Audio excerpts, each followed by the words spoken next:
وبالحق أنزلناه وبالحق نزل.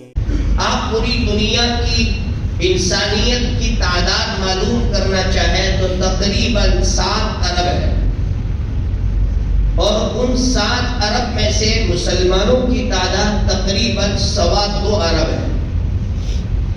اگر آپ فیصد نکالیں گے تو ہر چوتھا انسان مسلمان ہے،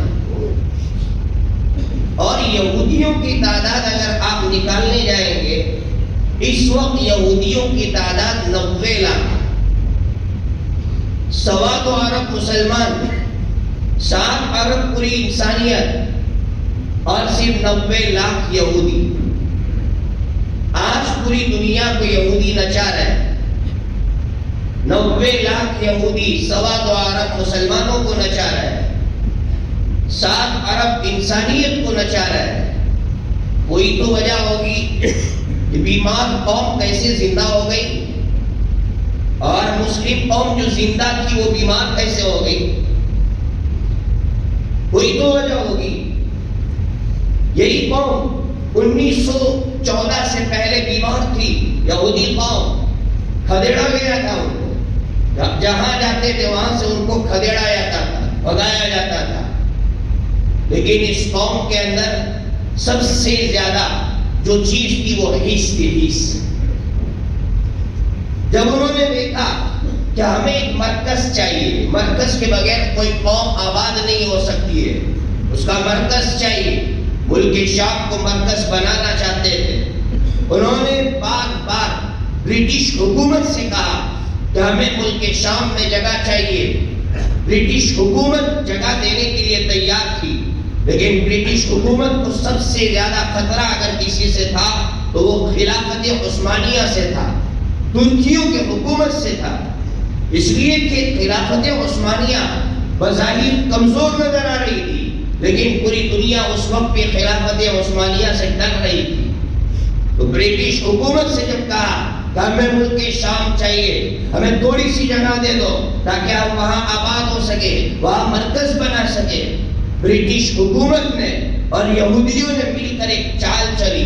جو چال ہمیں سمجھنا ہے، اس لیے کہ ہم صرف ظاہر کو سمجھتے ہیں، ہم بیچ میں جاتے نہیں ہیں. انہوں نے سب سے پہلی چال یہ چلی، عرب نوجوانوں کو اکسایا. اور کون سے عرب نوجوانوں کو؟ ملک شام ہی کے نوجوانوں کو اکسایا جو عرب نوجوان تھے کہ تم عرب ہو اور یہ ترکی کے لوگ یہ عجم ہے، یعنی عرب نہیں ہے، اس لیے یہ آپ پر کیسے حکومت کر سکتے ہیں. عرب نوجوانوں کی حمیت جو جھوٹی حمیت تھی وہ جوش میں آئی اور انہوں نے ترکیوں کا خون کیا ہے. آج بھی مطاف گواہ ہے، مطاف گواہ ہے، حرم گواہ ہے کہ انہی عرب نوجوانوں نے ترکیوں کا خون مطاف میں کیا، انہی عرب نوجوانوں نے ترکیوں کا خون حرم میں کیا. لیکن قربان جائیے ترکیوں کے تقدس پر، ان کے احترام پر ترکیوں نے ایک بھی مسلمان کا خون نہیں بہایا. خلافت عثمانیہ کا ٹکڑا کیا. عرب یہ سمجھ رہے تھے کہ جب یہاں سے خلافت عثمانیہ چلی گئی، حجاز سے چلی گئی، عراق سے چلی گئی، عراق سے چلی گئی، ملک سیریا، ملک شام سے چلی گئی، اب ہم حکومت کریں گے.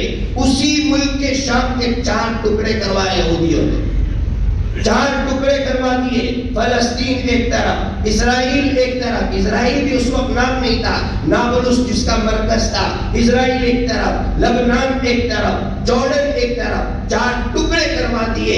وہ عرب جو کل یہ سمجھ رہے تھے کہ خلافت عثمانیہ کے بعد ہم حکومت کریں گے، اس کے ٹکڑے کروا کر ہمیں میسیج دیا ہے. گھر میں باپ بوڑھا ہوتا ہے، بیٹا یہ سمجھتا ہے کہ یہ میرے لیے بوجھ ہے، اس کو ہٹاؤ یہاں سے تاکہ میں اچھی طرح دکان چلا سکوں، میں دکان کو ترقی دے سکوں. لیکن اس بیٹی کو معلوم نہیں ہوتا جس دن میرا باپ ہٹے گا ہمارے ٹکڑے ٹکڑے ہو جائیں گے. آپ دیکھیے قوموں کا حل، کہ جب قوم کا بڑا ہٹتا ہے قوموں کے ٹکڑے ہو جاتے ہیں. اس لیے پہلا سبق یہودیوں نے ہمیں یہ دیا ہے کہ گھر کا بڑا ہو، تنظیم کا بڑا ہو، کوئی بھی بڑا ہو، اس کو راستے سے ہٹانے کی کوشش مت کرنا، چاہے وہ تمہیں کمزور نظر آ رہا ہو. شیر کمزور ہوتا ہے لیکن شیر ہوتا ہے.